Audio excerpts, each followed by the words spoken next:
Hi everyone, my name is Lauren Vroom. I'm an obstetrical nurse, and today I have Mary Lou with me, my patient, and I'm going to give you a very basic demo of massage that you can do during labor. So there's two different kinds of massages that I'm going to show you. One is for when the baby is occiput posterior, and the other one is for when the baby is occiput anterior. And those make out for two very different experiences for the patient. And so there are two different kinds of massages that can really help during their contractions. So we're going to start with the normal massage, and I'm just going to show you what I mean by occiput anterior. So here we have our baby. This is the occiput, and anterior means the front, right?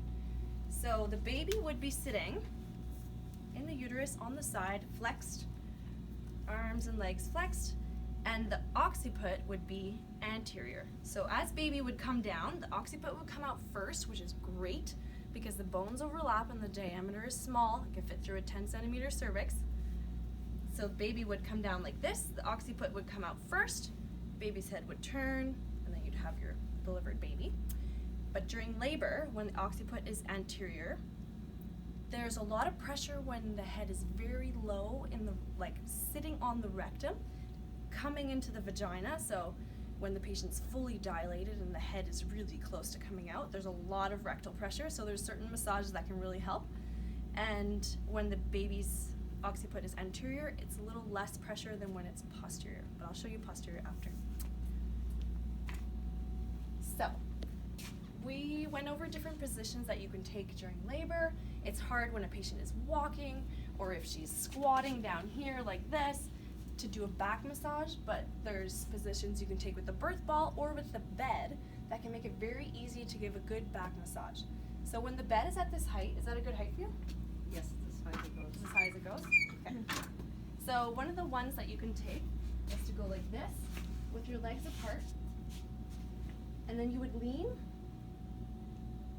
and during the contractions, remember that contractions are very rhythmic. They start small, they build, they build, they build. You have the acme, which is the peak of the contraction, and then they slowly start to go down, and they last anywhere from 45 seconds to a minute and a half.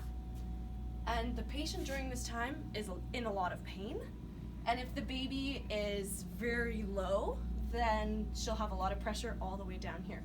But during a contraction, what I tend to see is that patients will want to move a bit. They don't want to stay totally still or tense up during contraction because it makes the pain even worse. So what works really well is to move during the contraction, and when she's leaning on the bed like this, it exposes her lower back for me so that I can give a normal, massage.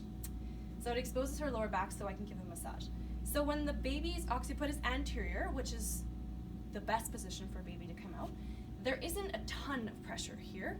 It's just pressure over the whole lower back. So when the cervix is at 4 centimeters and the baby's head's a bit higher, she might have more pain a little higher up the back. And then maybe when she's at 8 centimeters and the baby's head's coming down, she might have pain here. And then when she's fully dilated, maybe she'll be in the bed lying on her side instead. But if she were standing, then it would be all the way down in her bum over the coccyx. So what you can do when a patient is having a contraction during labor is you can do a massage on both sides of the spinal cord. So we have her hips and her zipper, which goes right down her spine. So you can come see a little closer. And then on the sides, so this is like where the sacroiliac joints are. This is the top of her pants over here. So what you could do is you could give a massage here.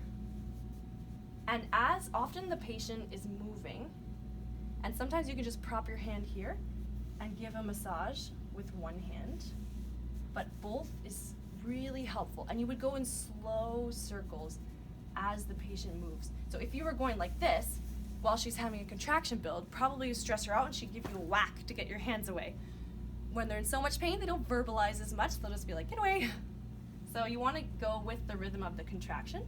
So you could push. What I'm doing is I'm pushing inward and then outward and in a slow way. So I come down in a circle and I can push upward.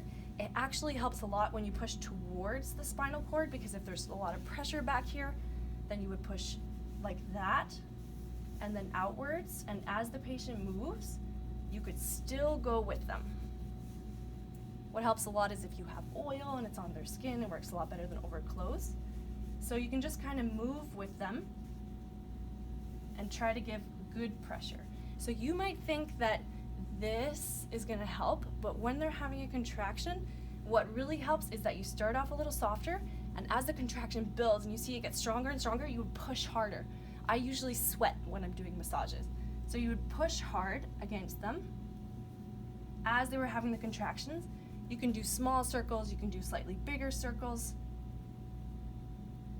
but you would go like that. So we're almost going in a circle. Yeah. So you would just see what works with the patient.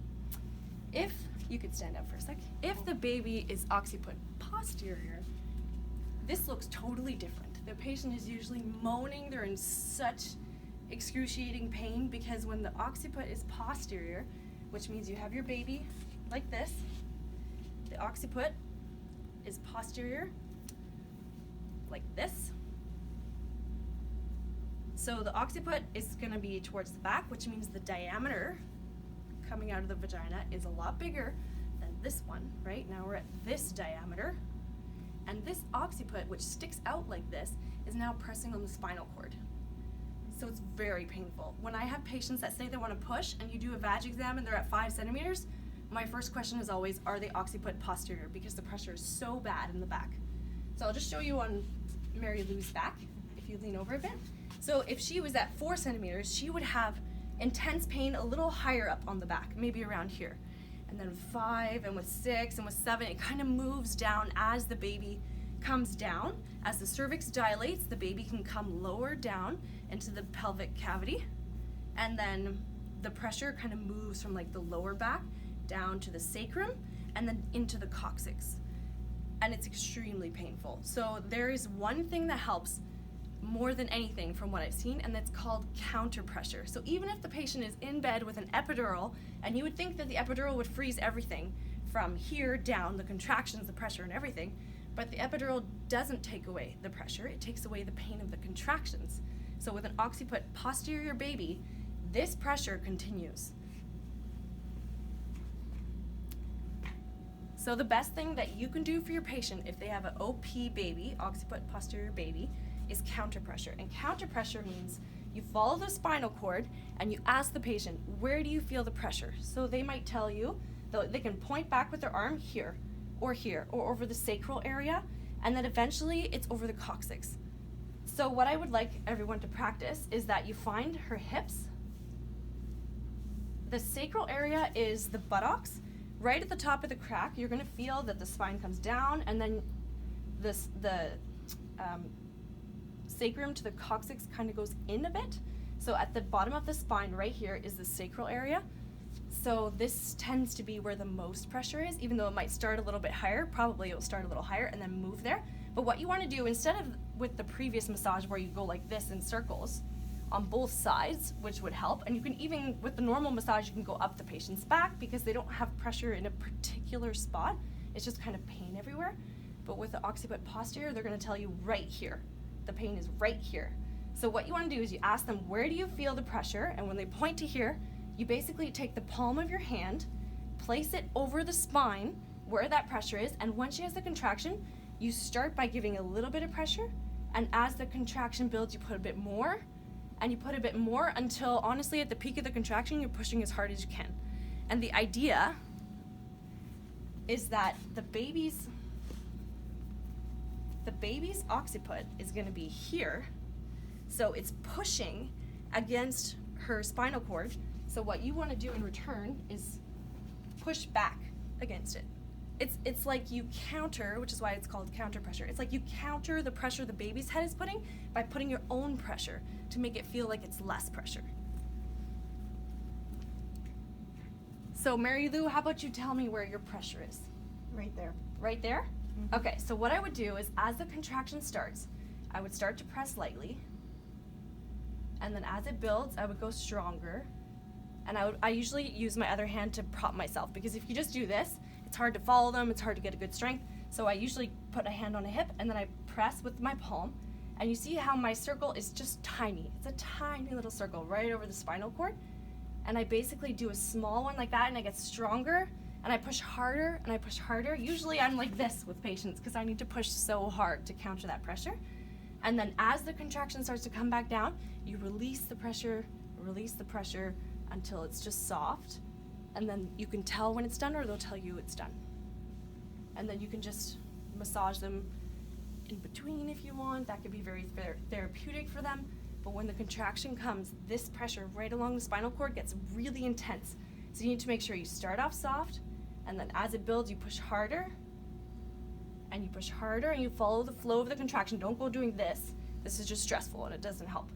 You have to follow them, and you build until the peak, and you're pushing as hard as you can, and then as it starts to come down, you relax the pressure, relax, and that's it. So that's called counter pressure, and even if your patient has the epidural, she will love you for doing this because it helps more than anything. Thank you, Mary Lou. Thank you.